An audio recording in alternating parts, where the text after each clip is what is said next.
আপনারা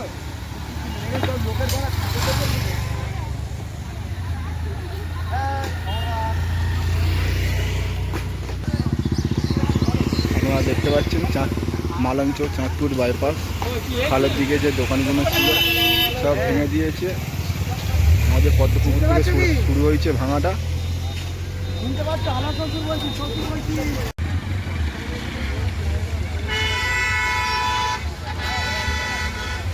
মালঞ্চ বাইপাস খালের দিকে যে দোকানগুলো ছিল সব ভেঙে দিয়েছে, আপনারা দেখতে পাচ্ছেন।